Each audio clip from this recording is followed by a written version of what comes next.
여러분, 일제강점기의 피해자는 한국뿐만이 아닙니다. 오키나와 독립을 외치던 청년 아라가키 켄, 그의 외침에 일본 정부가 발칵 뒤집혔습니다. 1879년 일본은 독립 왕국 류큐를 무력으로 병합했습니다. 오키나와 사람들의 저항은 철저히 짓밟혔고 그 역사는 지금도 교과서에서 지워져 있습니다. 평생을 2등 국민으로 차별받으며 뿌리를 부정당해온 오키나와의 슬픔. 하지만 소름 돋는 반전이 일어났습니다.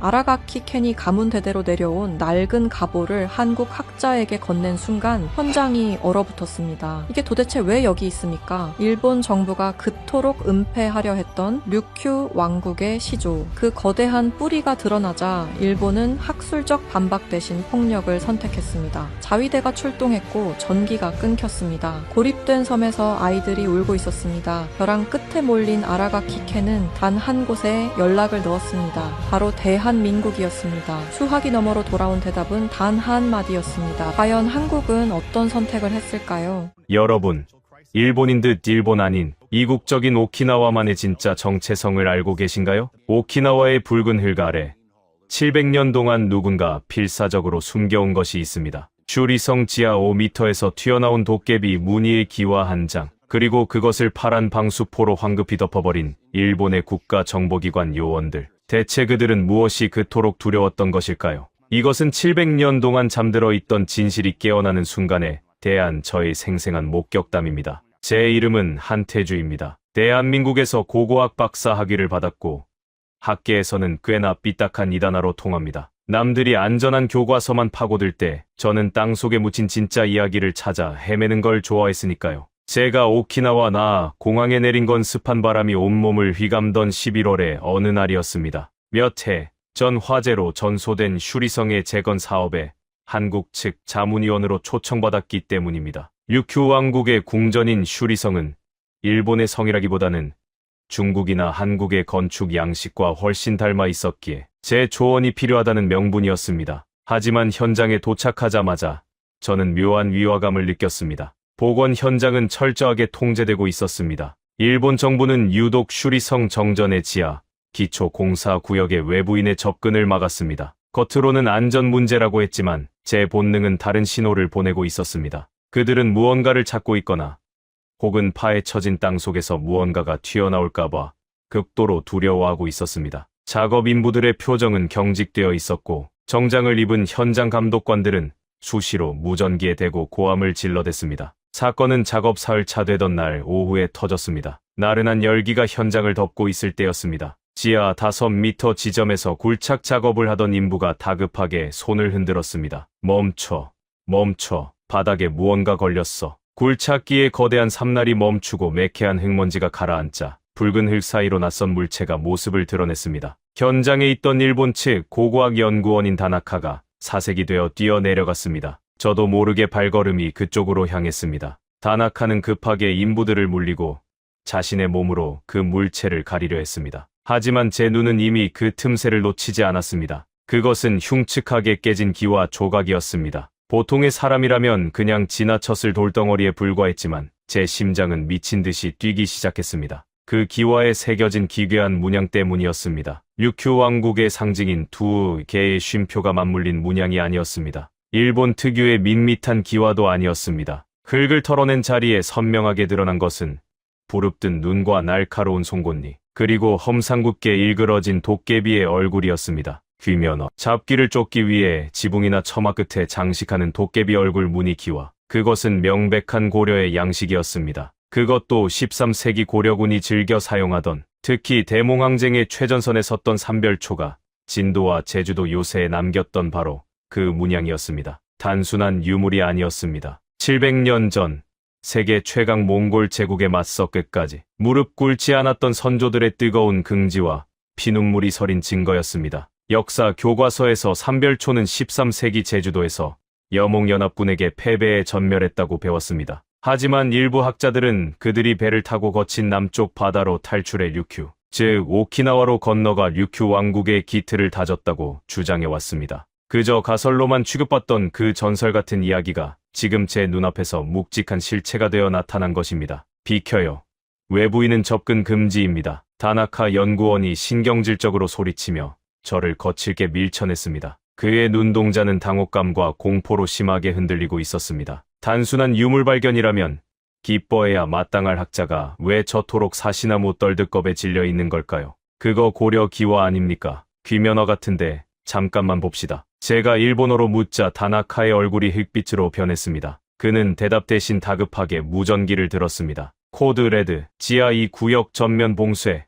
당장 블루시트 가져와. 순식간에 검은 양복을 입은 사내들이 현장으로 들이닥쳤습니다. 그들은 공사 관계자가 아니었습니다. 날카로운 눈매와 절도 있는 동작. 일본 내각관방 정보실 소속 요원들이라는 걸 단번에 직감했습니다. 그들은 저를 뒤로 물러나게 하고 발견된 기와 주변의 푸른색 방수포를 빈틈없이 덮어버렸습니다. 마치 끔찍한 살인사건 현장을 다급하게 은폐하듯이 말입니다. 저는 뒤로 물러나면서도 시선을 떼지 않았습니다. 그들이 가리려 했던 것은 단순한 기와 조각이 아니었습니다. 일본이 그토록 철저하게 부정하고 싶어하는 역사, 오키나와의 뿌리가 일본 열도가 아닌 한반도와 연결되어 있다는 결정적 단서였습니다. 만약 저 기와가 세상에 공개된다면 일본 정부가 150년 동안 세뇌해온 오키나와 지배의 정당성은 뿌리째 흔들릴 수밖에 없습니다. 한태주 선생님, 오늘은 이만 돌아가시는 게 좋겠습니다. 현장 안전 점검이 필요해서요. 어느새 제 뒤로 다가온 중년의 남자가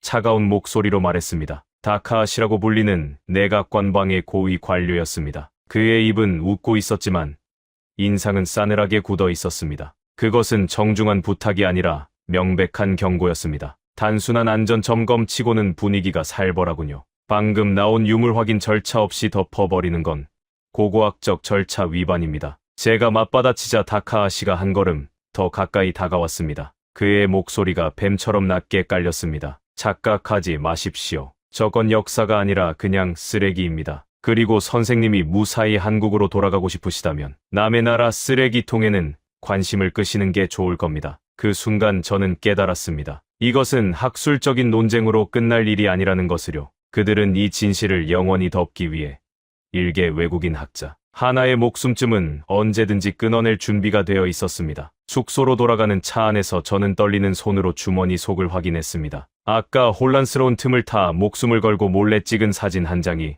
제 스마트폰에 저장되어 있었습니다. 화질은 좋지 않았지만 도깨비에 부릅뜬 눈은 선명하게 저를 노려보고 있었습니다. 마치 700년 전의 억울한 망령이 저에게 핏발선 목소리로 말을 거는 것 같았습니다. 나를 여기서 꺼내달라고.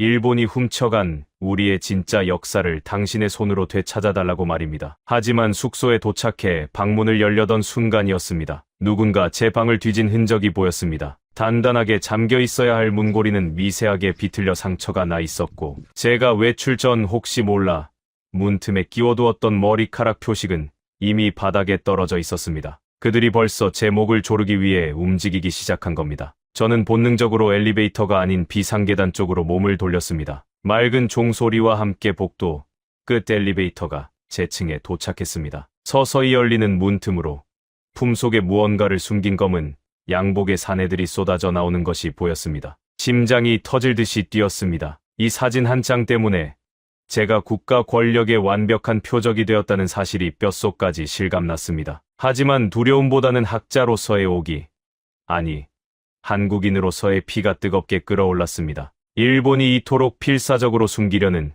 진실이 무엇인지 저는 반드시 밝혀내야만 했습니다. 오키나와의 붉은 흙 아래 묻혀있던 그 기와 한 조각이 이제 거대한 폭풍을 몰고 올 것입니다. 그리고 저는 피할 수 없는 그 폭풍의 눈 한가운데 서 있었습니다. 비상계단 손잡이를 꽉 움켜쥐고 어둠 속으로 미친 듯이 몸을 날렸습니다. 그 순간 위층 철문이 굉음과 함께 터져나가며 아래층 로비 방향에서도 묵직한 구두발 소리가 메아리처럼 올라오기 시작했습니다. 위아래 양쪽에서 동시에 조여오고 있었습니다. 비상계단 철문을 박차고 뛰어내려가는 제 귓가에는 거친 심장 박동 소리보다 구두발 소리가 더 크게 울렸습니다. 3층, 2층, 1층. 로비로 나가는 문 앞에는 이미 내각관방의 검은 정장들이 진을 치고 있을 것이 뻔했습니다. 저는 망설임 없이 퀴퀴한 냄새가 나는 지하 주차장으로 방향을 틀었습니다. 어두컴컴한 주차장에 들어서자마자 주머니에서 렌터카 열쇠를 꺼내 미친 듯이 잠금 해제 버튼을 눌렀습니다. 구석에 세워둔 소형 차의 헤드라이트가 켜지는 순간 뒤쪽 비상구 문이 쾅 하고 열리며 사내들이 짐승처럼 쏟아져 나왔습니다. 저기 있다.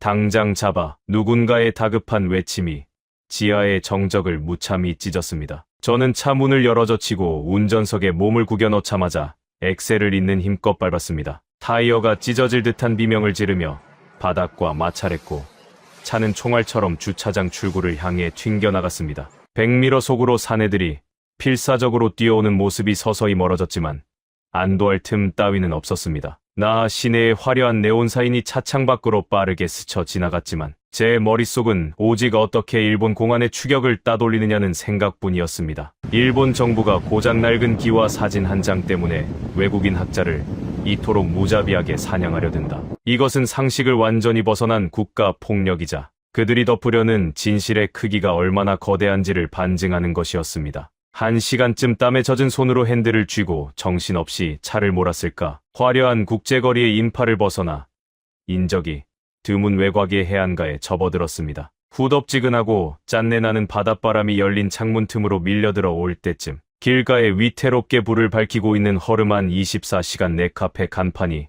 눈에 들어왔습니다. 저는 렌터카를 으슥한 골목 안쪽에 숨겨두고 모자를 푹 눌러쓴 채 안으로 들어갔습니다. 눅눅한 담배 냄새와 컵라면 냄새가 뒤섞인 좁고 어두운 개인실, 컴퓨터 모니터의 푸른 불빛만이 공간을 채우고 있는 그곳에 몸을 숨기고 나서야 저는 겨우 거친 숨을 몰아쉴 수 있었습니다. 저는 스마트폰에 전원을 껐습니다. 공안이 위치를 추적할 수 있는 유일한 단서를 제거하기 위해서였습니다. 대신 네카페 컴퓨터로 몸을 돌렸습니다. 긴장이 풀리자 손끝이 파르르 떨려왔습니다. 저는 깊은 심호흡을 한 뒤 주머니에서 스마트폰을 꺼내 전원을 켜지 않은 채 USB선으로 컴퓨터 본체와 직접 연결했습니다. 슈리성 지하 발굴 현장에서 쫓기듯 찍었던 단 한 장의 사진 파일. 그것이 지금 일본이라는 거대한 제국의 심장부를 겨누고 있는 유일한 무기였습니다. 화면에 사진을 띄웠지만 어두운 지하에서 급하게 찍은 탓에 해상도가 엉망이었습니다. 붉은 흙과 짙은 그림자가 뭉개져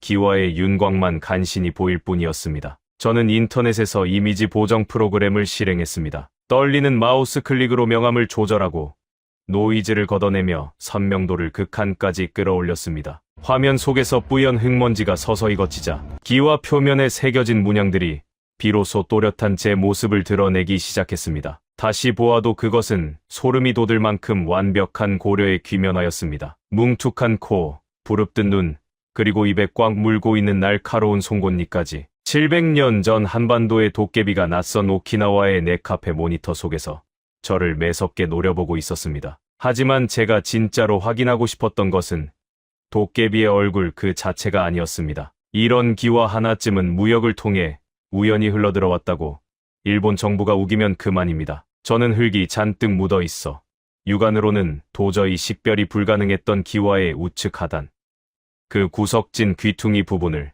조심스럽게 확대해 들어갔습니다. 픽셀이 깨지지 않도록 조금씩, 아주 조금씩 윤곽선을 살려냈습니다. 그리고 그 순간 제 심장 박동이 거짓말처럼 멈춰버렸습니다. 숨을 쉴 수조차 없었습니다. 희미하게 파여있던 홈들이 뚜렷한 글자의 형태를 띠며 화면 위로 선명하게 떠올랐습니다. 삼별초, 그리고 그 옆에 너무도 당당하게 새겨진 연호. 고려 원종 14년 역사 교과서에서 삼별초가 제주도 항파두리성에서 여몽연합군에게 처참하게 패배하고 전원 옥쇄했다고 기록된 바로 그 피의 연도였습니다. 온몸에 솜털이 곤두서고 주체할 수 없는 전율이 등줄기를 타고 흘렀습니다. 이 기와는 삼별초가 제주도에서 몰살당한 것이 아니라 살아서 이 거친 바다를 건너왔다는 것을 증명하는 완벽한 쐐기였습니다. 그것도 단순한 패잔병의 비참한 도주가 아니라 자신들의 연호를 버젓이 새겨 넣을 만큼 강력하고 조직적인 군사 세력을 유지한 채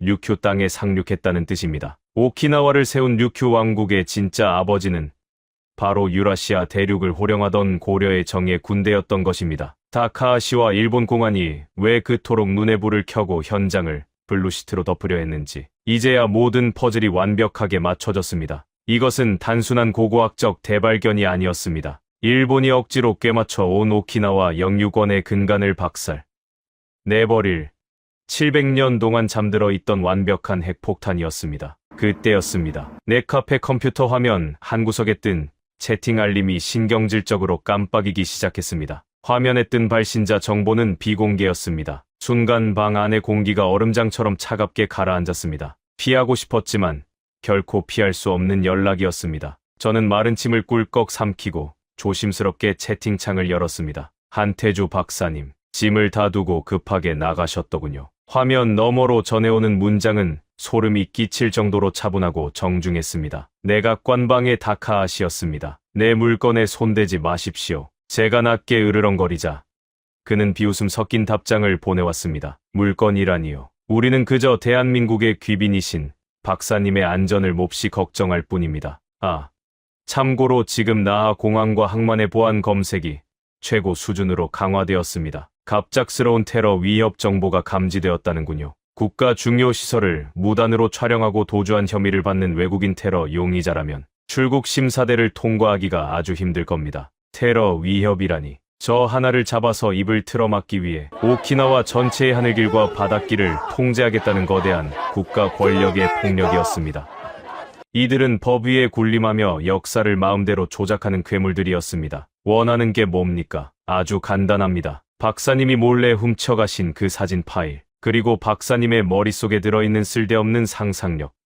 그 두 가지만 아주 깨끗하게 지워주신다면 내일 아침 서울로 가는 1등석 비행기표를 친히 마련해드리겠습니다. 하지만 만약 그 사진이 단 1픽셀이라도 웹상에 유출된다면 오키나와의 밤바다는 당신이 생각하는 것보다 훨씬 깊고 차갑다는 걸 명심하셔야 할 겁니다. 명색이 고고학자인데 유적지가 아니라 시멘트통에 담겨바다 밑바닥에서 발견되는 건 너무 비극적이지 않겠습니까? 채팅창이 일방적으로 닫혔습니다. 키보드를 쥔 제 손바닥은 이미 땀으로 흥건하게 젖어 있었습니다. 그들은 저를 쥐도 새도 모르게 처리할 수 있는 무소불위의 힘을 가지고 있었습니다. 당장 한국 영사관으로 달려가 도움을 요청할까 생각도 해봤지만 제가 내 카페 밖으로 나서는 순간 그들의 그물망에 걸려들 확률이 100%였습니다. 영사관으로 가는 길목마다 사냥개들이 진을 치고 있을 게 분명했습니다. 모니터 속의 도깨비가 저를 비웃는 듯했습니다. 네가 이 거대한 제국의 무게를 감당할 수 있겠느냐고, 이대로 꼬리를 내리고 비겁하게 도망칠 것이냐고 묻는 것 같았습니다. 저는 이를 꽉 깨물고 사진 파일을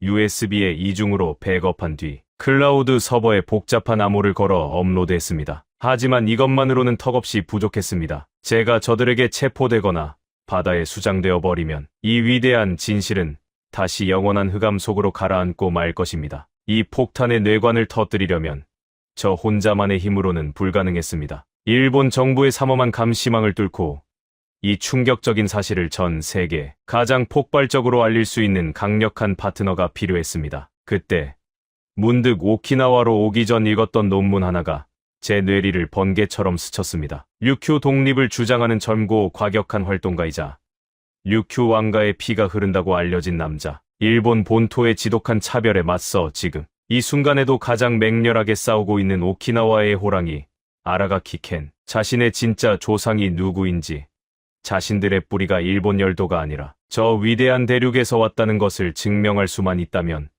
그는 기꺼이 목숨이라도 걸 사람이었습니다. 이 진실이 가장 간절하게 필요한 사람은 바로 그였습니다. 저는 인터넷 검색창에 떨리는 손으로 그의 이름을 입력했습니다. 마침 오늘 밤 미군 기지 앞에서 대규모 반일 시위가 예정되어 있다는 뉴스가 화면을 채웠습니다. 저는 자리에서 벌떡 일어났습니다. 다카아시의 사냥개들이 제 인터넷 접속 위치를 추적해 이곳을 덮치는 건 이제 시간 문제였습니다. 저는 모자를 깊게 눌러쓰고 내 카페 문을 열어젖혔습니다. 습한 오키나와의 밤하늘을 가르는 경찰차의 날카로운 사이렌 소리가 귓가를 때렸지만 제 가슴 속에는 그보다 훨씬 거대한 용암이 끓어오르고 있었습니다. 저들이 아무리 짓밟아도 결코 죽지 않는 700년 전의 핏줄을 이제 직접 만나러 갈 시간이었습니다. 오키나와의 밤거리는 습하고 무거웠습니다. 경찰차의 날카로운 사이렌 소리가 제 목을 조르는 듯했지만 발걸음을 멈출 수는 없었습니다. 내 카페를 빠져나온 저는 다카아시의 사냥개들이 깔려있을 대로를 피해 어둡고 좁은 뒷골목만을 골라 미친 듯이 달렸습니다. 진흙탕의 구두가 빠지고 바지깃이 찢겨나갔지만 고통조차 느낄 새가 없었습니다. 제 가슴 속에는 700년 전의 붉은 기와 조각보다 훨씬 더 뜨거운 분노와 사명감이 타오르고 있었으니까요. 한참을 짐승처럼 내달렸을 무렵 거대한 언덕 너머로 눈이 부시도록 강렬한 빛의 바다가 펼쳐졌습니다. 미군 기지 앞은 그야말로 전쟁터를 방불케 했습니다. 육중한 수송기들이 귀를 찢는 굉음을 내며 이착륙을 반복했고 그 반대편에는 수만 명에 달하는 오키나와 시민들이 촛불과 깃발을 치켜들고 있었습니다. 우리는 노예가 아니다. 오키나와를 당장 돌려달라. 헬기에서 터져나오는 구호 소리가 밤하늘을 찌르듯이 울려 퍼졌습니다. 그것은 조국이라고 믿었던 일본 정부에게 철저하게 이용당하고 버려진 자들의 피 맺힌 절규였습니다. 저는 흥분한 인파 속에 몸을 숨긴 채 시선만은 무대 중앙을 향해 고정했습니다. 그리고 그곳에 제가 목숨을 걸고 찾아온 남자가 우뚝 서 있었습니다. 오키나와의 호랑이 아라가키 켄. 류큐의 혼이라고 적힌 검은 티셔츠를 입은 그는 엄청난 기운을 뿜어내고 있었습니다. 그가 마이크를 쥐고 입을 열자 수만 명의 함성이 일순간 찬물을 끼얹은 듯 잦아들었습니다. 여러분, 저 높고 오만한 담장 너머를 보십시오. 저들이 우리의 땅을 군화발로 짓밟고 하늘을 더럽히는 동안 도쿄의 정치인들은 대체 무엇을 했습니까? 전쟁이 나면 가장 먼저 총알바지가 되어 죽어야 하는 곳, 평화로울 때는 오물을 버리는 쓰레기장 취급을 받는 곳, 그것이 1등 국민을 자처하는 일본이 우리에게 강요한 잔인한 운명이었습니다. 아라가키의 목소리는 피를 토하듯 처절했습니다. 군중 곳곳에서 짐승 같은 오열이 터져 나왔습니다. 우리는 일본인입니까? 아니면 식민지의 노예입니까? 그들은 우리의 언어를 빼앗고 역사를 잔인하게 지워버렸으며 이제는 마지막 남은 자존심마저 짓밟으려 합니다. 그의 연설은 뜨겁고 훌륭했지만 제 귀에는 지독한 공허함이 들렸습니다. 그들에게는 100마디의 연설보다 일본의 존재 자체를 완벽하게 부정할 수 있는 압도적인 뿌리의 증거가 필요했습니다. 시위대가 행진을 준비하며 광장이 어수선해진 틈을 타 저는 무대 뒤편의 어두운 천막 쪽으로 은밀하게 접근했습니다. 하지만 입구에 다다르기도 전에 건장한 경호원 2명이 제 앞을 험악하게 가로막았습니다. 물러서시오. 외부인은 절대 출입 금지입니다. 저는 대한민국에서 온 고고학자입니다. 아라가키 씨에게 반드시 전해야 할 중대한 사실이 있습니다. 슈리성 지하의 끔찍한 진실에 관한 이야기입니다. 제가 다급하게 말했지만 경호원들은 코웃음을 치며 저를 거칠게 밀어내려 했습니다. 슈리성, 당장 뼈도 못 추리기 전에 썩 돌아가시오. 무력으로 끌려나가려는 찰나 저는 주머니에서 수첩을 꺼내 미친 듯이 글자를 휘갈겨 썼습니다. 당신들의 진짜 아버지를 찾았습니다. 700년 전 삼별초 무적의 귀면화. 저는 찢어낸 수첩을 경호원의 억센 손에 강제로 쥐어주며 핏대를 세웠습니다. 이걸 그에게 당장 보여주십시오. 아니면 당신들은 평생 일본의 개로 살다 죽게 될 겁니다. 제 처절한 외침에 경호원들이 멈칫했습니다. 한 명이 메모지를 들고 천막 안으로 뛰어들어갔고 이내 사색이 된 얼굴로 헐레벌떡 뛰어나와 길을 열어주었습니다. 천막 안은 후끈한 땀 냄새와 숨막히는 열기로 가득 찼습니다. 아라가키 켄은 낡은 철제 의자에 앉아 거친 숨을 몰아쉬고 있었습니다. 땀범벅이 된 머리카락 사이로 번뜩이는 눈빛은 금방이라도 제 목을 물어뜯을 맹수 같았습니다. 그는 구겨진 메모지를 쥔 채 낮게 으르렁거렸습니다. 한국인 고고학자가 진짜 아버지를 찾았다니 무슨 미친 헛소리입니까? 저는 두말하지 않고 스마트폰을 꺼내 명함을 극한으로 끌어올린 도깨비 기와의 사진을 들이밀었습니다. 이걸 똑똑히 보십시오. 이틀 전 일본 정보부가 목숨을 걸고 덮어버린 슈리성 지하 5m에서 나온 진실입니다. 아라가키는 의심스러운 눈초리로 화면을 보았습니다. 이건 그냥 흉측한 도깨비 기와 아닙니까? 이게 우리랑 무슨 상관입니까? 저는 화면의 귀퉁이를 손가락으로 크게 확대했습니다. 그냥 기와가 아닙니다. 이 구석에 깊게 파인 글자를 보십시오.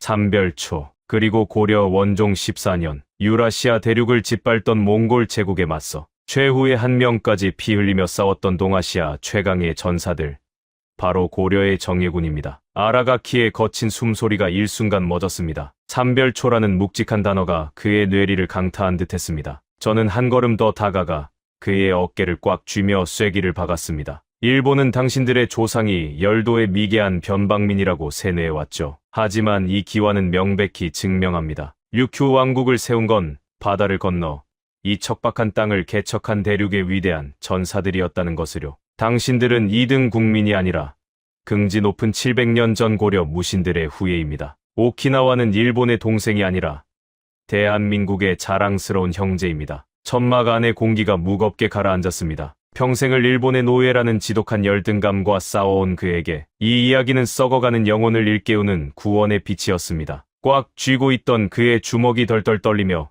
굵은 핏대가 솟아올랐습니다. 짐승의 눈에 고여있던 오랜 울분이 걷히고 거대한 불꽃이 타오르기 시작하는 바로 그 순간이었습니다. 밖에서 귀를 찢는 비명 소리와 함께 무전기를 든 사내가 천막 안으로 고꾸라지듯 뛰어들어왔습니다. 켄, 당장 도망쳐야 해. 일반 경찰이 아니야. 내각관방 사냥개들이 무장하고 여기를 포위하고 있어. 이 폭풍이 마침내 우리의 턱 밑까지 들이닥쳤습니다. 다카하시의 사냥개들이 기어코 제 냄새를 맡고 이 시위 현장 한가운데까지 쫓아온 것입니다. 아라가키는 바닥에 떨어진 유큐의 깃발을 꽉 움켜쥐며 저를 돌아보았습니다. 그의 맹렬한 눈동자에는 더 이상 두려움 따위는 없었습니다. 이제 700년의 봉인을 풀기 위한 목숨을 건 반격의 카운트다운이 맹렬하게 돌아가기 시작했습니다. 아라가키가 천막문을 박차고 나서는 순간 이미 세상은 달라져 있었습니다. 그가 제 팔을 거칠게 낚아채며 어둠 속으로 몸을 던졌습니다. 천막 밖은 통제불능의 아수라장이었습니다. 붉은 경광등 불빛이 오키나와의 습한 밤하늘을 어지럽게 찢고 있었고 시위대의 거친 비명과 경찰의 신경질적인 호각 소리가 뒤엉켜 고막을 때렸습니다. 일반적인 폭동 진압 부대가 아니었습니다. 방검복과 전술 헬멧으로 철저하게 무장한 내각관방의 특수 요원들이 짐승처럼 인파를 헤집으며 무서운 속도로 저희가 있는 무대 뒤편을 향해 좁혀오고 있었습니다. 그들의 살기 어린 눈빛은 시위 진압이 아니라 명백히 누군가를 사냥하기 위한 목적을 띠고 있었습니다. 오키나와의 복잡한 뒷골목을 제 집처럼 훤히 꿰뚫고 있는 아라가키가 아니었다면 저는 그 자리에서 뼈도 추리지 못하고 압사당하거나 끌려갔을 것입니다. 우리는 썩은 물이 고인 하수구 냄새를 맡으며 좁은 건물 틈새를 기어 빠져나왔고 대기하고 있던 그의 동료들이 모는 낡은 승합차 뒷좌석에 짐짝처럼 몸을 던졌습니다. 타이어가 비명을 지르며 맹렬하게 아스팔트를 박차고 나갔습니다. 100미러 너머로 손전등 불빛을 이리저리 비추며 추격해오는 검은 양복의 사내들이 보였지만 승합차는 이미 미로 같은 나아 시내의 어둠 속으로 완벽하게 스며든 뒤였습니다. 우리가 도착한 곳은 도심 외곽에 버려진 허름한 수산물 창고의 지하에 위치한 비밀 안전가옥이었습니다. 곰팡내 나는 축축한 지하실 한가운데에는 낡은 철제 책상과 컴퓨터 한 대가 위태롭게 놓여 있었습니다.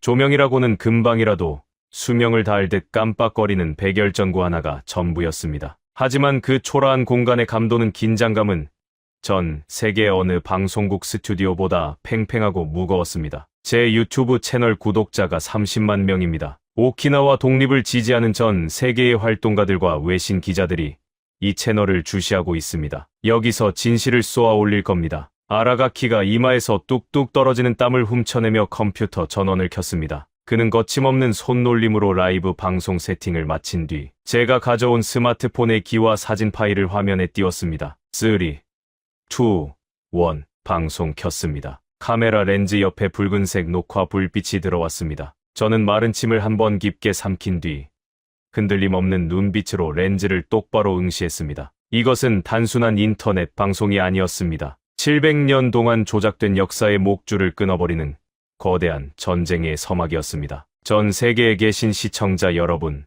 안녕하십니까? 저는 대한민국에서 온 고고학자 한태주입니다. 지금부터 제가 보여드리는 것은 일본 정부가 150년 동안 목숨을 걸고 숨기려 했던 오키나와의 진짜 뿌리이자 오늘 슈리성 지하 발굴 현장에서 내각관방 요원들이 무력으로 은폐하려 했던 끔찍한 진실입니다. 저는 화면에 띄워둔 도깨비 기와의 사진을 가리켰습니다. 부릅뜬 눈과 날카로운 송곳니, 한반도 특유의 맹렬한 기운을 뿜어내는 귀면어의 모습이 전 세계로 생중계되기 시작했습니다. 저는 흙먼지가 묻은 기와의 우측 하단을 최대로 확대했습니다. 똑똑히 보십시오. 이 흉측한 기와는 단순한 돌덩어리가 아닙니다. 여기 선명하게 새겨진 글자, 삼별초, 그리고 고려 원종 14년, 유라시아 대륙을 짓밟던 몽골 제국에 맞서 최후의 한 명까지 피 흘리며 싸웠던 고려의 최정예 부대, 그들이 제주도에서 전멸한 것이 아니라 살아서 이 거친 바다를 건너와 류큐 왕국을 세웠다는 결정적이고도 완벽한 증거입니다. 오키나와의 아버지는 일본 열도가 아니라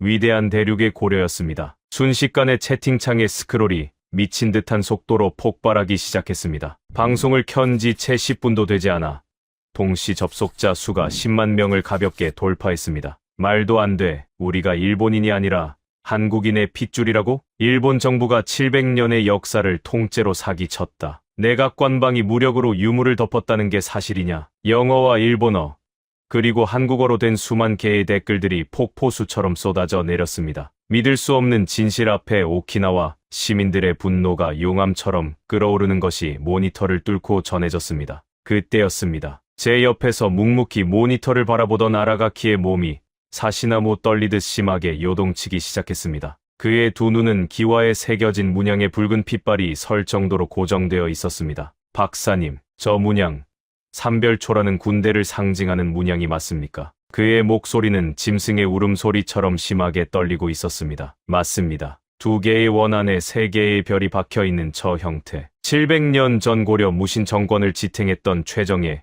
군대의 완벽한 상징입니다. 제 대답이 끝나기가 무섭게 아라가키가 자신의 목에 걸려있던 낡은 가죽끈을 뜯어내듯 풀어헤쳤습니다. 그 끝에는 땀과 때에 절어있는 아주 오래된 헝겊 부적이 매달려 있었습니다. 그는 덜덜 떨리는 손으로 부적을 카메라 렌즈 앞까지 바짝 들이밀었습니다. 이건 제 할아버지의 할아버지 때부터 우리 가문이 류큐 왕가의 반개, 혈통이라며 목숨처럼 지켜온 수호 부적입니다. 여러분, 제발 똑똑히 보십시오. 카메라 렌즈의 초점이 부적의 표면을 선명하게 잡아냈습니다. 그 순간 제 심장이 멎는 줄 알았습니다. 낡은 헝겊 위에 검은색 먹으로 선명하게 그려진 문양. 그것은 두 개의 둥근 원 안에 세 개의 별이 완벽한 각도로 박혀있는 문양이었습니다. 세 개의 별, 삼별초, 세상에 당신 가문의 문양이. 제가 말을 잇지 못하고 경악하자 아라가키가 카메라를 향해 맹수처럼 포효했습니다. 들리십니까, 오키나와 시민 여러분? 제 몸에, 그리고 여러분의 몸에 흐르는 이 피는 일본 제국주의의 노예로 살아가야 할 패배자의 피가 아닙니다. 우리는 세계 최강의 제국과 맞서 싸웠던 대륙의 가장 위대한 전사들, 삼별초의 핏줄입니다. 일본은 가짜입니다. 우리가 진짜 역사의 주인입니다. 그의 처절한 사자후가 라이브 방송을 타고 전 세계로 퍼져나갔습니다. 접속자 수는 20만 명을 넘어 30만 명을 향해 미친 듯이 치솟고 있었습니다. 700년의 기나긴 억압이 산산조각나고 오키나와 사람들의 심장에 묻혀있던 자부심이 거대한 폭발을 일으키는 압도적인 순간이었습니다. 이제 이 판도라의 상자는 그 누구도 다시 닫을 수 없게 되었습니다. 진실은 전파를 타고 일본 정부의 심장부에 치명적인 핵폭탄을 투하했습니다. 바로 그 절정의 순간 지하실의 무거운 철문이 끔찍한 파열음을 내며 바깥쪽으로 무참히 찌그러지기 시작했습니다. 무거운 쇠망치와 도끼로 철문을 미친 듯이 내리찍는 소리였습니다. 안에 있는 거 다 안다. 당장 문 열어, 이 반역자 새끼들아. 다카하시의 사냥개들이 기어코 이은신 저마저 찾아낸 것입니다. 박사님, 놈들이 왔습니다. 무장공안입니다. 아라가키가 의자를 걷어차고 일어나며 구석에 있던 쇠파이프를 집어들었습니다. 철문에 경첩이 비명을 지르며 뜯겨 나가기 시작했습니다. 채팅창의 시청자들은 눈앞에서 벌어지는 생생한 국가 폭력의 현장의 경악을 금치 못하고 있었습니다. 이 방송이 끊어지는 순간 저희 두 사람의 목숨도 이곳 캄캄한 지하에서 조용히 끝이 날 것이 분명했습니다. 하지만 바깥에서 들려오는 거친 군홧발 소리는 일반적인 경찰이나 정보국 요원들의 발소리가 아니었습니다. 수백 명의 묵직한 발걸음과 둔탁한 기계음. 일본 정부가 고작 유물 하나를 덮기 위해 넘어선 안 될 선을 넘고야 말았다는 끔찍한 직감이 제 뇌리를 스쳤습니다. 철문이 굉음을 내며 바닥으로 쓰러지기 직전 저는 카메라를 향해 마지막으로 절규했습니다. 전 세계 시청자 여러분, 지금 여러분이 보고 있는 것이 바로 일본이 700년 동안 지켜온 거짓의 민낯입니다. 이 진실만은 절대로 막을 수 없습니다. 황하는 고막을 찢는 굉음과 함께 지하실의 두꺼운 철문이 종이장처럼 구겨지며 바닥으로 나동그라졌습니다. 격하게 피어오르는 흙먼지 사이로 들이닥친 자들은 경찰이나 내각 관방의 정장 차림 요원들이 아니었습니다. 올리브 그린색의 전투복, 짐승의 눈을 가리기 위한 검은색 전술, 고글, 그리고 우리의 심장을 정확히 겨누고 있는 시꺼먼 자동소총. 그것은 명백한 일본 육상자위대의 무장 병력이었습니다. 일본 정부가 기어코 넘어서는 안 될 선을 넘어버린 것입니다. 고작 깨진 기와 조각 하나와 부적 하나가 세상에 알려지는 것을 막기 위해 자국 영토에 정규군을 투입해 시민의 입을 틀어막으려는 끔찍한 국가 폭력이 시작되었습니다. 움직이면 쏜다. 손들고 바닥에 엎드려 전투복을 입은 지휘관의 살기 어린 고함 소리가 지하실을 쩌렁쩌렁 울렸습니다. 그들이 들이닥치자마자 가장 먼저 한 일은 소총의 개머리판으로 라이브 방송 중이던 컴퓨터 모니터를 박살내버리는 것이었습니다. 30만 명의 전 세계 시청자들이 지켜보던 진실의 창이 와장창 깨지는 소리와 함께 캄캄하게 꺼져버렸습니다. 하지만 아라가키는 두 손을 들기는커녕 짐승처럼 포효하며 바닥에 뒹굴던 쇠파이프를 집어들고 앞으로 튀어나갔습니다. 여긴 우리의 땅이다. 이 더러운 사냥개들아. 700년 전 몽골군과 맞서 싸우던 고려, 무신의 핏줄이 각성한 듯 그의 움직임은 거침이 없었습니다. 선두에 서 있던 자위대원 2명이 아라가키의 맹렬한 기세에 밀려 뒤로 나동그라졌습니다. 그 혼란스러운 틈을 타 아라가키가 제 멱살을 쥐어잡고 지하실의 좁은 환풍구 쪽으로 저를 거칠게 밀어 넣었습니다. 박사님은 살아서 이 사실을 한국에 알려야 합니다. 가십시오. 아라가키, 너도 같이 가야 해. 제가 절규하며 손을 뻗었지만 총탄이 그의 어깨를 스치며 벽을 뚫었습니다. 아라가키가 한쪽 어깨를 움켜쥐며 비틀거렸지만 피투성이가 된 얼굴로 씩 웃어 보일 뿐이었습니다. 이 정도는 괜찮습니다. 박사님은 어서 가십시오. 우리의 아버지를 찾아주셔서 감사합니다. 이제 700년의 빚은 제 손으로 갚겠습니다. 저는 눈물을 머금고 좁고 퀴퀴한 환풍구를 미친 듯이 기어올라 지상으로 빠져나왔습니다. 어두운 밤거리는 이미 지옥이었습니다. 시내 곳곳에서 시위대가 피운 붉은 화염이 치솟고 있었고 장갑차의 서치라이트가 뱀의 혓바닥처럼 밤하늘을 날름거리며 굵고 있었습니다. 저는 발소리를 죽인 채 나아 항구의 어두운 방파제 쪽으로 필사적으로 달렸습니다. 하지만 이미 항구의 퇴로마저 자위대의 삼엄한 병력으로 완벽하게 봉쇄되어 있었습니다. 서치라이트 불빛이 방파제 구석에 숨어있던 저를 정확히 비추었고 이내 수십 명의 무장 병력이 소총을 겨눈 채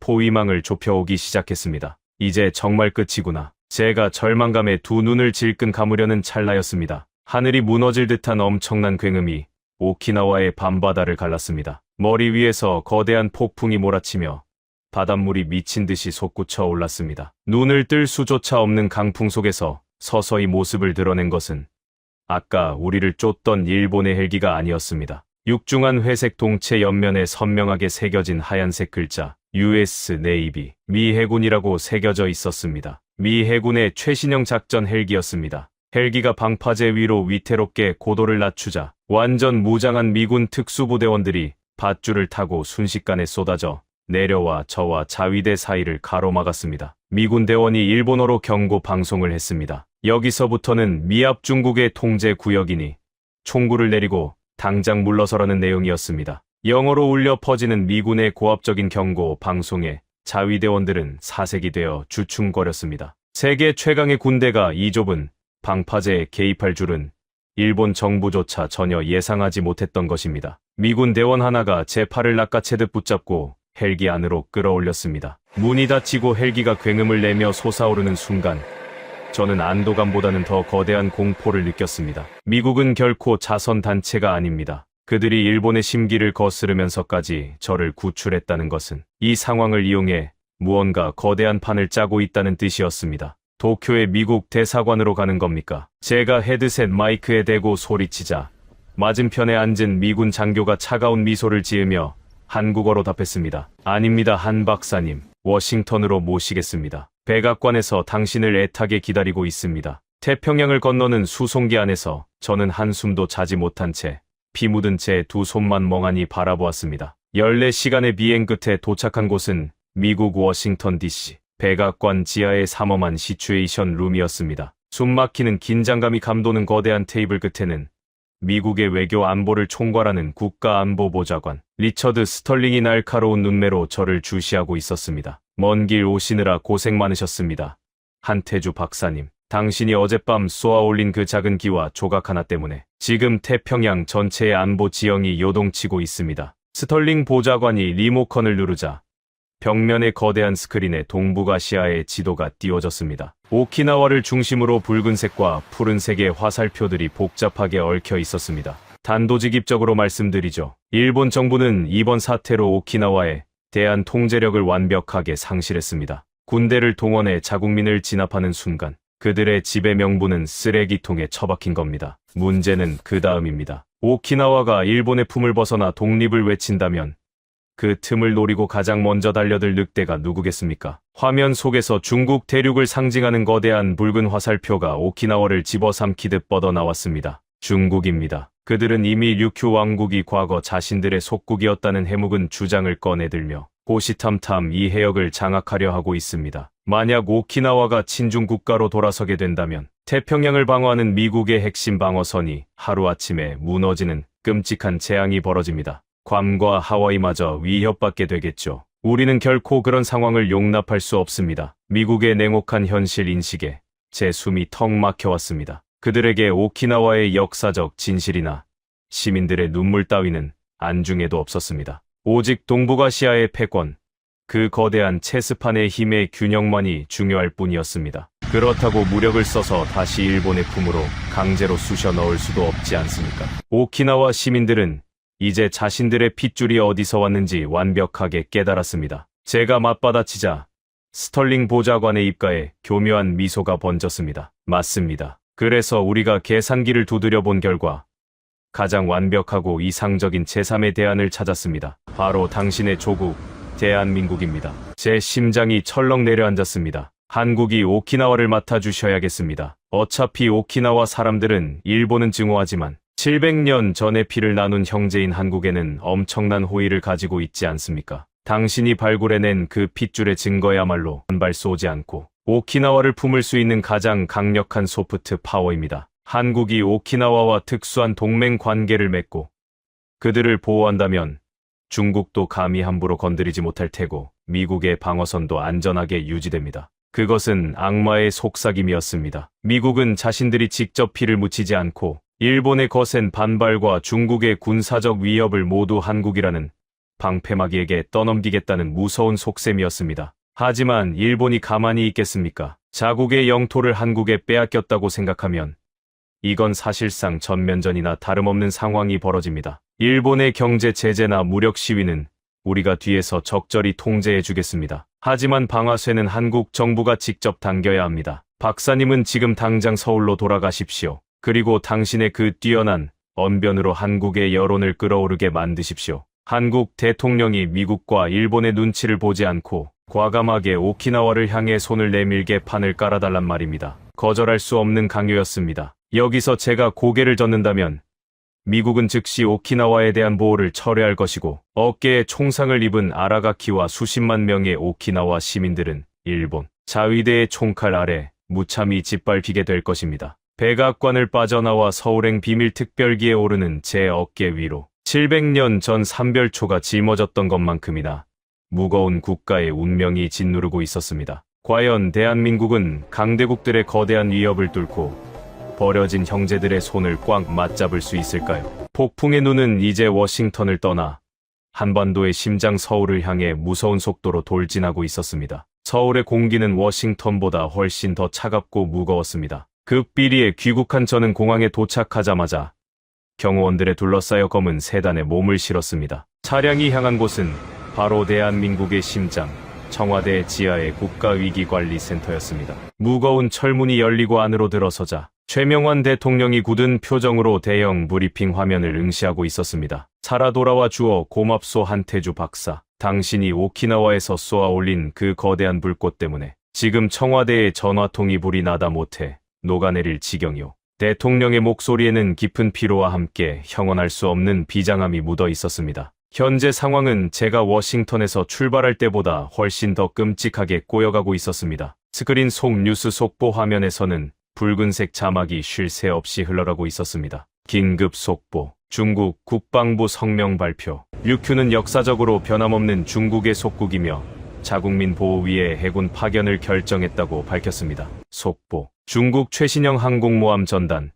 동중국해 오키나와 인근 해역으로 맹렬히 진입 중. 미국의 우려가 현실이 되었습니다. 일본 자위대가 시위 진압에 발휘 통제력을 거대한 군함을 몰고 내려온 것입니다. 이제 오키나와는 일본의 무력 진압과 중국의 군사적 야욕 사이에 끼어 언제 터질지 모르는 동북아시아의 화약고가 되어버렸습니다. 대통령님, 시간이 없습니다. 지금 오키나와 시민들은 식량과 의약품이 모두 끊긴 채 자위대의 총구 앞에서 피를 흘리고 있습니다. 우리가 지금 당장 나서지 않으면 700년 전 우리가 지켜주지 못하고 버려야만 했던 삼별초의 비극이 오늘 이 시대에 똑같이 반복될 것입니다. 제가 피를 토하듯 호소하자 옆에 서 있던 외교부 장관이 난색을 표하며 끼어들었습니다. 한 박사님, 감정적으로 나설 문제가 아닙니다. 우리가 오키나와에 개입하는 순간 일본과는 국교 단절을 각오해야 하고 중국 항모 전단과는 바다 한가운데서 군사적으로 충돌할 수도 있습니다. 아무리 미국이 뒤에서 묵인해준다고 한들 그 거대한 경제적 군사적 타격을 우리 국민들이 왜 감당해야 합니까? 관료들의 현실적인 반박에 회의실 안은 차가운 침묵이 흘렀습니다. 모두가 숨을 죽이고 최명환 대통령의 입술만 바라보고 있었습니다. 대통령은 한참 동안 스크린 속에 비친 유큐 왕국의 깃발과 일본 공안에 끌려가며 피를 흘리는 오키나와 청년들의 사진을 묵묵히 응시했습니다. 그리고 천천히 고개를 돌려 저와 눈을 맞추었습니다. 한 박사, 당신이 발굴한 그 낡은 기와 조각에 새겨진 글자가 삼별초라고 했지. 700년 전 힘이 없던 고려 조정은 살기 위해 몽골에 무릎을 꿇었고 끝까지 싸우려 했던 우리 형제들을 반역자라 부르며 버렸소. 그 결과가 무엇이었소? 우리는 수백 년 동안 강대국들의 눈치를 보며 짓밟히고 조공을 바치는 비참한 역사를 살아야만 했지. 대통령의 눈빛에 서서히 뜨거운 불꽃이 일기 시작했습니다. 미국이 짜놓은 판이든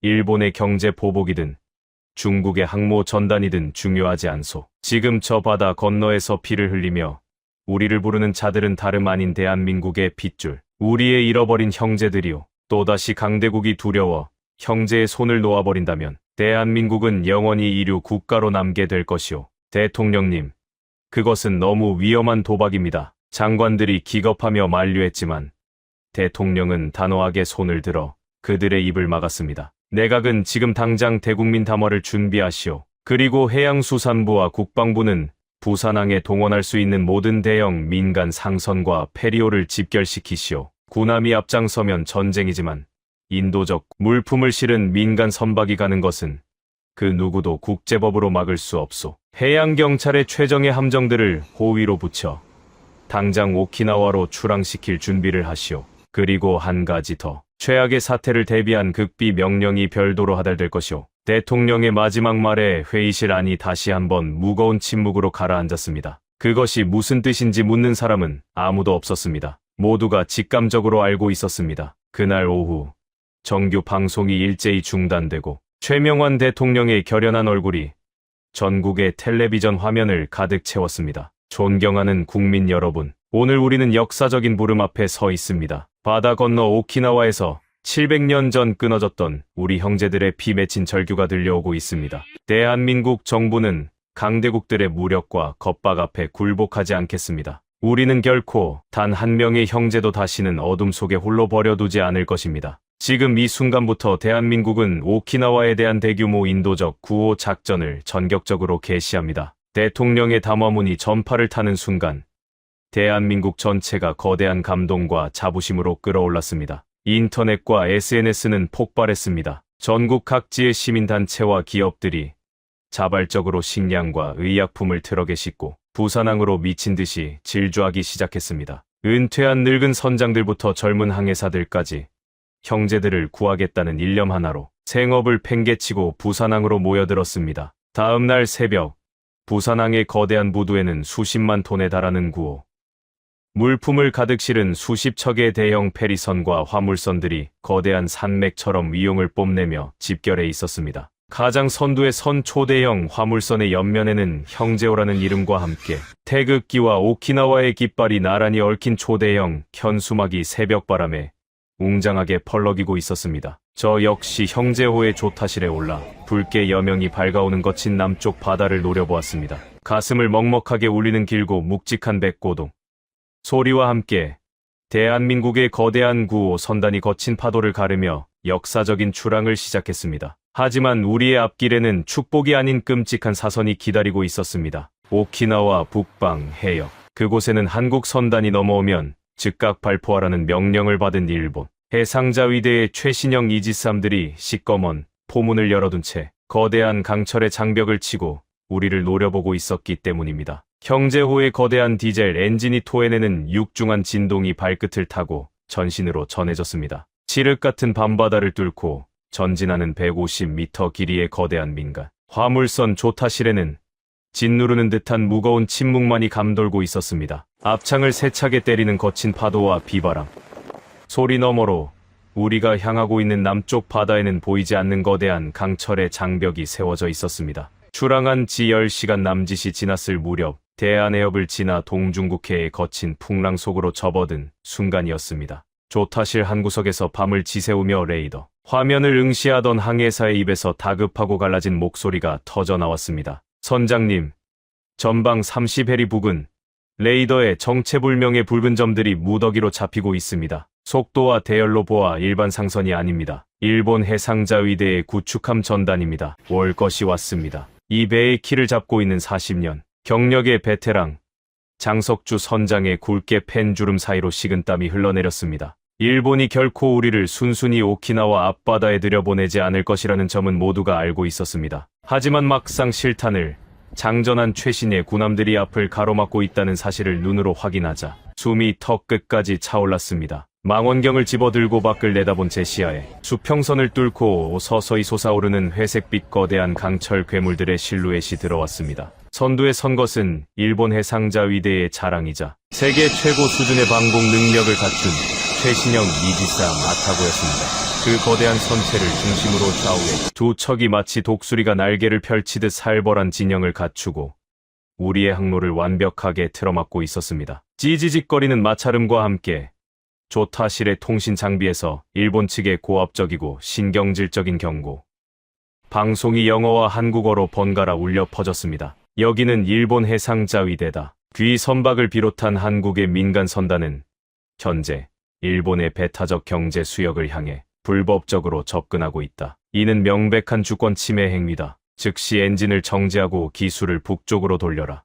회항하지 않을 경우 우리는 자위대 교전 수칙에 따라 귀 선박을 적대적 세력으로 간주하고 즉각적인 무력 행사에 돌입하겠다. 반복한다. 즉시 기술을 돌려라. 선원들의 얼굴이 사색이 되었습니다. 무력 행사. 그것은 언제든 미사일이나 함포를 쏘아 우리를 바다 밑으로 수장시키겠다는 노골적인 협박이었습니다. 우리는 무기를 단 한 정도 싣지 않은 쌀과 항생제와 생수만을 가득 실은 9호 선박일 뿐이었습니다. 아무리 인도주의적 목적이라 한들 시꺼먼 폭우 앞에서 맨몸으로 버티는 것은 계란으로 바위를 치는 격이었습니다. 박사님, 어떡합니까? 저놈들 진짜로 쏠 기세입니다. 우리 뒤를 따르는 페리선에는 민간인 자원봉사자들도 수백 명이나 타고 있습니다. 여기서 뱃머리를 돌리지 않으면 다 죽습니다. 항해사가 덜덜 떨리는 손으로 조타기를 꽉 쥐며 저를 쳐다보았습니다. 두려움에 질린 그의 눈동자에는 애원하는 빛이 역력했습니다. 저는 꽉 쥔 주먹에서 피가 날 정도로 손톱을 파고들며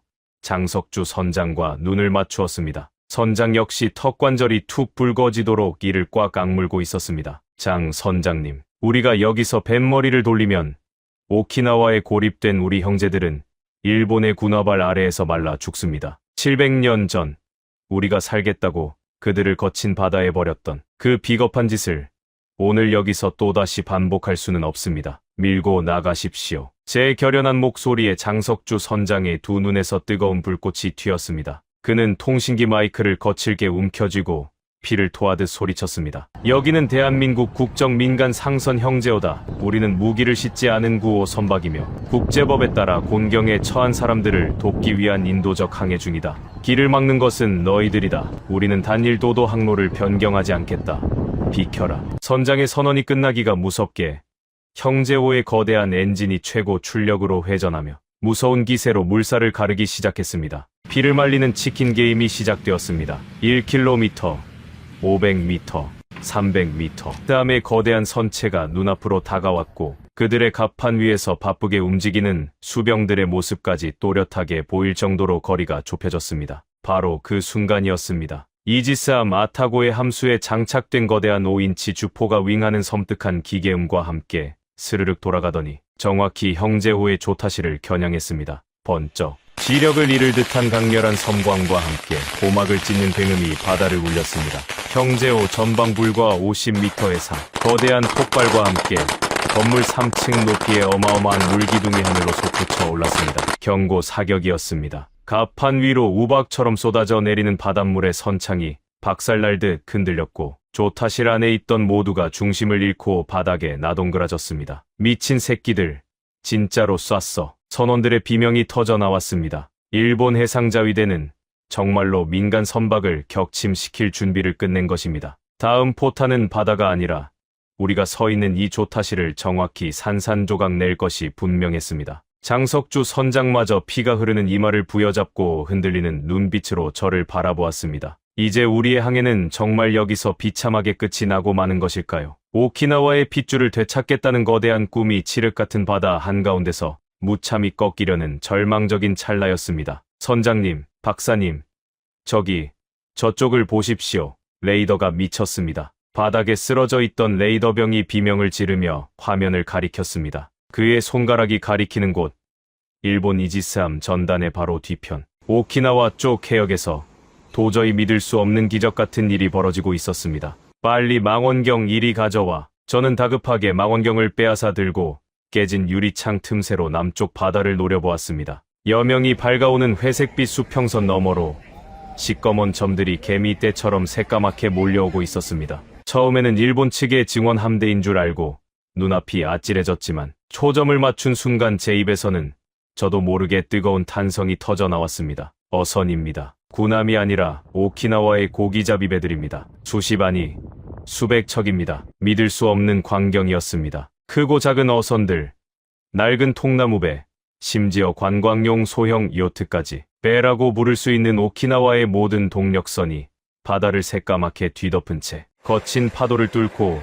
이곳을 향해 필사적으로 달려오고 있었습니다. 마치 700년 전 고려를 떠나 낯선 바다를 건너오던 삼별초의 거대한 선단이 기적처럼 부활하여 파도를 가르고 나타난 것 같았습니다. 수백 척의 어선들은 무서운 속도로 돌진하여 우리의 앞길을 가로막고 있던 일본 이지스함 전단의 뒤통수를 겹겹이 에워싸기 시작했습니다. 일본 자위대 입장에서는 상상조차 하지 못한 최악의 상황이 벌어진 것입니다. 앞에는 죽음을 불사하고 돌진하는 한국의 거대한 화물 선단이, 뒤에는 자신들이 자국민이라고 우겨왔던 수천 명의 오키나와 시민들이 탄 어선들이 겹겹이 포위망을 형성해버렸습니다. 선두에 선 가장 낡은 어선 갑판 위, 아침 햇살을 역광으로 받으며 뱃머리에 우뚝 선 한 남자의 실루엣이 보였습니다. 머리에 붉은 띠를 두르고 한 손에는 700년의 피눈물이 맺힌 무적의 삼성지기, 깃발을 치켜든 오키나와의 호랑이 아라가키 켄이었습니다. 어깨에 감긴 붕대가 바닷바람에 펄럭였지만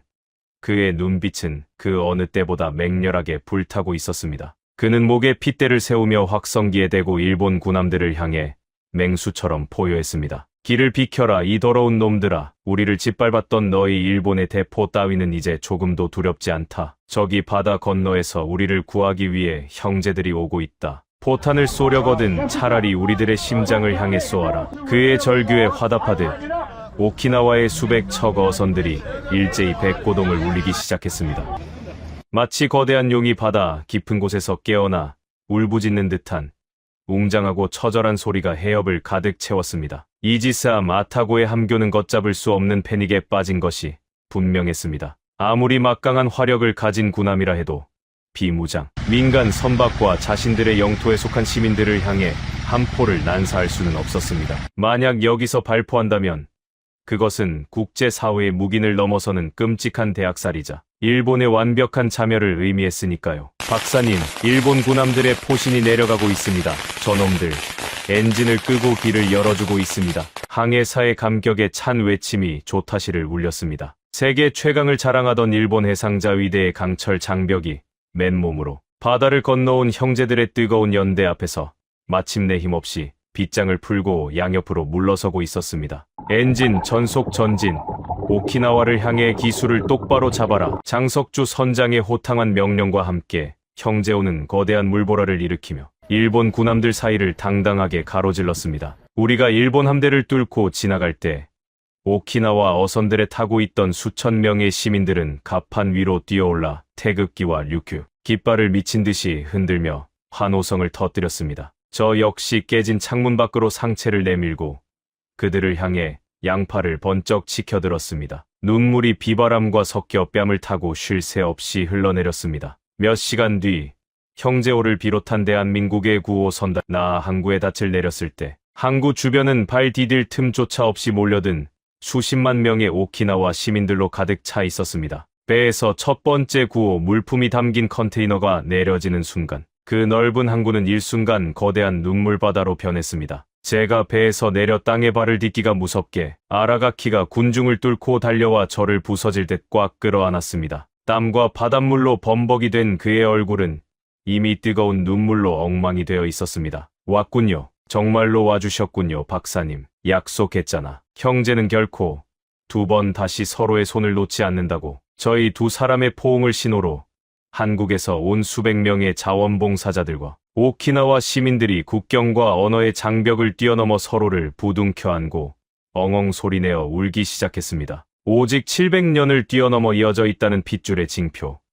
그 하나만으로 우리는 완벽한 하나가 되었습니다. 광장 한가운데 우뚝 솟은 거대한 국기 개양대에서 일본 제국주의의 상징이었던 일장기가 힘없이 바닥으로 끌려 내려왔습니다. 그리고 그 자리에 푸른 하늘을 찌르듯이 펄럭이며 자랑스러운 대한민국의 태극기와 류큐의 삼성지기가 나란히 비상하기 시작했습니다. 그것은 완벽한 승리이자 가슴 벅찬 카타르시스였습니다. 하지만 축제의 밤은 결코 길지 않았습니다. 벼랑 끝에 몰린 일본 국가 권력이라는 짐승은 궁지에 몰렸을 때 가장 잔인하고 치졸한 방식으로 마지막 이빨을 드러내는 법이었으니까요. 오키나와의 밤하늘에 쏘아 올려진 승리의 축포가 채 사그라지기도 전이었습니다. 시민들이 광장에 모여 서로의 상처를 어루만지며 가져온 식량과 물을 나누고 있던 자정 무렵 하는 날카로운 파열음과 함께 광장의 거대한 투광기 불빛이 일제히 꺼졌습니다. 처음에는 단순한 배전반 고장인 줄 알았습니다. 하지만 어둠은 전염병처럼 무서운 속도로 번져나갔습니다. 나하 시내를 밝히던 네온사인,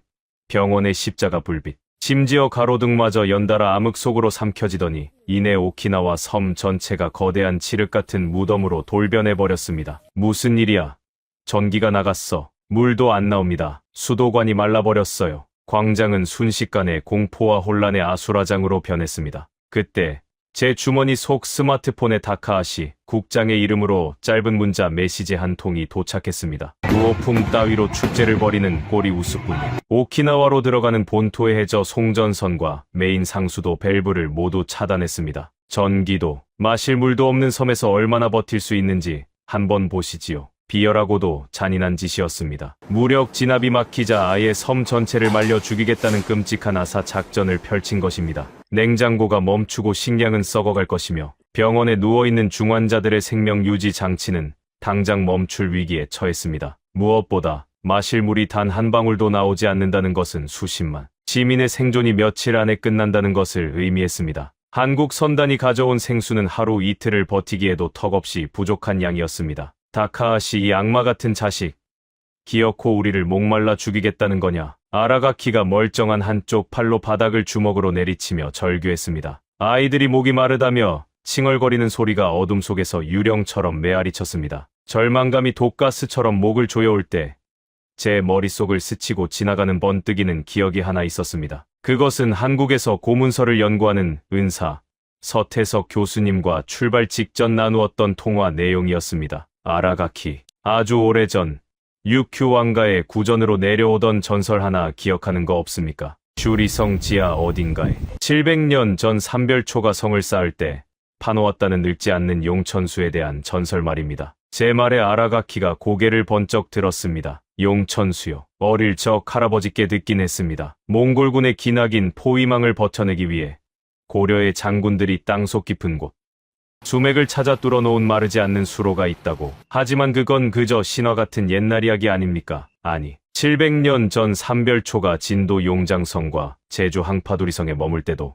그들은 반드시 지하 수맥을 가장 먼저 찾아 거대한 우물을 파고 수로를 연결했어. 그래야만 적에게 고립되어도 끝까지 싸울 수 있으니까. 만약 오키나와의 뿌리가 삼별초라면 슈리성, 지하 깊은 곳에 그 수로가 완벽하게 보존되어 있을 확률이 아주 높아. 일본이 발굴을 두려워했던 건 기와뿐만이 아니었을지도 몰라. 그 물줄기를 찾아 퍼올리기만 한다면 일본의 비열한 상수도 차단을 비웃으며 이 섬의 수십만 명을 완벽하게 살려낼 수 있었습니다. 우리는 지체 없이 가장 믿을 수 있는 청년 10명을 모아 손전등과 절단기를 챙겨 들고 슈리성으로 내달렸습니다. 슈리성 주변은 자위대 병력이 철수하지 않고 여전히 삼엄하게 포위망을 구축하고 있었지만 아라가키는 왕가의 후손들만 안다는 성벽 뒤편의 낡은 배수로 구멍을 통해 우리를 지하 통로로 이끌었습니다. 지독한 곰팡이 냄새를 맡으며 무너질 듯한 흙벽을 기어가기를 30분 남짓. 무너진 잔해를 걷어내자 인공적으로 깎아 만든 매끄러운 화강암 바닥과 함께 웅장한 아치형의 텅 빈 거대 공간이 헤드랜턴 불빛 사이로 모습을 드러냈습니다. 그리고 그 공간 한가운데 깊게 파인 틈새에서 찰박거리는 청아한 소리가 들려왔습니다. 박사님, 물입니다. 이 바닥 아래로 거대한 지하수가 미친 듯이 흐르고 있어요. 아라가키의 동료 하나가 바닥에 엎드려 틈새에 손을 집어넣으며 환희에 찬 비명을 질렀습니다. 700년의 세월을 뚫고 우리의 선조들이 남겨둔 생명수가 여전히 오키나와의 심자 밑바닥에서 힘차게 요동치고 있었던 것입니다. 빨리 펌프 호스를 가져와. 당장 이 물을 지상으로 끌어올린다. 우리가 희망의 차 호스를 연결하려던 찰나였습니다. 어두운 아치형 기둥 뒤편에서 찰칵 하고 권총의 슬라이드가 차갑게 당겨지는 소리가 지하실의 정적을 갈랐습니다. 쥐새끼들처럼 기어들어 올 줄 알았습니다. 제가 메인 밸브를 잠그면 여러분이 당연히 이곳 수로의 전설을 찾아 기어올 거라 예상했거든요. 어둠 속에서 붉은색 레이저 포인터가 제 미간을 정확히 겨누었습니다. 다카하시. 그리고 방독면을 쓴 수명의 칠흑 같은 암살조가 소음기 달린 권총을 들고 우리를 완벽하게 포위하고 있었습니다. 다카하시의 한 손에는 권총이, 다른 한 손에는 형광빛이 감도는 녹색 액체가 담긴 작은 유리병이 들려 있었습니다. 이게 뭔지 아십니까? 단 한 방울만 들어가도 이 수로 전체를 돌이킬 수 없는 맹독의 강으로 만들어버릴 신경독가스 농축액입니다. 이 물을 퍼올려 시민들에게 먹인다면 오키나와의 수만 명이 피를 토하며 죽어가게 되겠죠. 그의 악마 같은 미소에 제 온몸의 피가 차갑게 굳어버렸습니다. 캄캄한 지하 수로에 완벽하게 갇혀버린 우리를 구원할 사람은 아무도 없는 듯했습니다. 그가 독극물이 든 유리병을 수로를 향해 집어던지려는 절체절명의 찰나, 갑자기 우리 머리 위 지하 천장 쪽에서 미세한 흙먼지가 부스스 떨어져 내리기 시작했습니다. 머리 위 둥근 아치형 천장에서 부스스 흙먼지가 떨어져 내린 것은 찰나의 순간이었습니다. 다카하시 국장이 비열한 웃음을 흘리며 맹독이 든 녹색 유리병을 지하 수로를 향해 던지려던 바로 그 절체절명의 1초. 확 고막을 찢는 거대한 폭발음과 함께 700년 된 슈리성의 튼튼한 지하 천장이 굉음을 내며 종이장처럼 무너져 내렸습니다. 쏟아지는 육중한 돌무더기와 매캐한 흙먼지 사이로 시꺼먼 로프들이 뱀처럼 떨어져 내리더니 검은색 전술복과 방독면으로 완벽하게 무장한 사내들이 번개처럼 강화했습니다. 어둠을 찢는 눈부신 섬광탄이 연속으로 터졌고 다카하시의 정의 암살조는 비명조차 지르지 못한 채 순식간에 바닥에 처박혀 완벽하게 제압당했습니다. 허공에 던져졌던 냉독 유리병은 수로의 맑은 물에 닿기 직전 검은 전술 장갑을 낀 억센 손에 의해 아슬아슬하게 낚아채졌습니다. 대한민국 해군 특수전전단 UDT-실 어둠 속에서 방독면을 벗은 권진욱 작전팀장이 태극기 마크가 선명한 어깨를 번득이며 제게 다가왔습니다. 한태주 박사님, 늦지 않아 다행입니다. 조국이 당신과 오키나와의 형제들을 지키기 위해 왔습니다. 권진욱 팀장의 묵직한 한국어에 저는 그 자리에 주저앉아 안도의 눈물을 터뜨렸습니다. 바닥에 얼굴이 짓눌린 다카하시가 픽어품을 물며 악을 썼습니다. 미친 한국 놈들. 감히 일본 영토에 군대를 보내다니. 이건 명백한 선전포고다. 권진욱 팀장은 싸늘한 눈빛으로 다카하시를 내려다보며 일갈했습니다. 우리는 군대가 아니라 형제를 구하러 온 그림자다. 그리고 선전포고는 식수를 끊어 수십만 명을 학살하려 했던 네가 먼저 한 것이다. 지하 수로가 완벽하게 탈환된 바로 그 시각 지상의 상황도 극적인 반전을 맞이하고 있었습니다. 오키나와의 캄캄한 밤하늘을 찢으며 엄청난 굉음이 밀려왔습니다. 구름 사이를 뚫고 나타난 것은 미 공군 마크가 선명한 C-17 글로브마스터 대형 수송기 편대였습니다. 수송기의 꽁무니가 열리더니 수백 개의 낙하산이 밤하늘에 하얀 꽃처럼 피어났습니다. 하지만 낙하산을 타고 강화하는 군인들의 어깨에는 성조기가 아니라 푸른색의 UN 평화유지군 마크가 선명하게 새겨져 있었습니다. 그렇습니다. 서울의 결단이 결국 워싱턴을 완벽하게 움직인 것입니다. 미합 중국과 대한민국, 그리고 국제사회가 류큐의 평화를 명분으로 전격적인 개입을 선언했습니다. 압도적인 다국적군의 강하에 기세등등하던 일본 육상자위대의 탱크 포신이 서서히 밑으로 꺾여 내려갔습니다. 도쿄의 총리 관저는 국제사회의 맹렬한 비난과 압박 앞에 결국 백기를 들고 자위대의 전면 철수 명령을 내릴 수밖에 없었습니다. 박사님, 펌프가 돌아갑니다. 물이 올라갑니다. 아라가키의 동료들이 다급하게 설치한 대형 양수기가 우렁찬 엔진 소리를 내며 작동하기 시작했습니다. 700년 전 삼별초가 파놓은 거대한 수맥에서 뿜어져 나온 생명수가 굵은 호스를 타고 지상을 향해 미친 듯이 솟구쳐 오르기 시작했습니다. 우리는 특수부대원들의 철통 같은 호위를 받으며 지상으로 빠져나왔습니다. 슈리성 광장은 이미 눈물과 환희의 바다였습니다. 메말랐던 광장의 임시 급수대에서 맑고 시원한 물줄기가 콸콸 쏟아져 내리자 극도의 공포와 갈증에 시달리던 오키나와 시민들은 물을 뒤집었으며 서로를 껴안고 오열했습니다. 물이야, 물이 나오고 있어. 살았다. 우리가 살았어. 그것은 단순한 식수가 아니었습니다. 700년의 세월 동안 한 번도 마르지 않고 류큐의 심장 밑바닥을 도도하게 흐르던 고려의 핏줄이자 어떤 강대국의 억압 속에서도 결코 굴복하지 않는 형제들의 뜨거운 생명력이었습니다. 아라가키가 광장 한가운데 무너진 단상 위로 올라갔습니다. 그는 상처투성이가 된 얼굴로 밤하늘을 향해 류큐의 삼성지기 깃발을 찢어질 듯 힘차게 휘둘렀습니다. 유엔 평화유지군의 철저한 보호 아래 일본 제국주의의 잔재인 자위대의 군용 트럭들이 쓸쓸하게 오키나와를 빠져나가고 있었습니다. 그날 밤 오키나와는 칠흑 같은 어둠 속에서도 세상 그 어느 곳보다 눈부시게 빛나고 있었습니다. 일본이 150년 동안 씌워놓았던 끔찍한 노예의 굴레가 벗겨지고 700년 전에 당당했던 핏줄을 마침내 되찾은 위대한 승리의 밤이었습니다. 저는 하늘을 향해 펄럭이는 류큐의 깃발과 태극기를 번갈아 바라보며 700년 전 이 낯선 땅에 상륙해 붉은 흙에 귀면허를 묻어야만 했던 삼별초 선조들의 넋을 조용히 위로했습니다. 바람결에 실려 온 짠내 나는 바다 냄새가 마치 선조들이 이제야 편히 잠들 수 있겠다며 제 어깨를 다독여주는 것만 같았습니다. 여러분, 지금까지 오키나와 슈리성 지하에서 벌어진 숨 막히는 이야기를 함께 하셨습니다. 어떠셨나요? 700년의 침묵, 지하 5m에서 발견된 귀면허 한 장, 그리고 삼별초라는 세 글자. 물론 이것은 하나의 가설을 바탕으로 한 이야기입니다.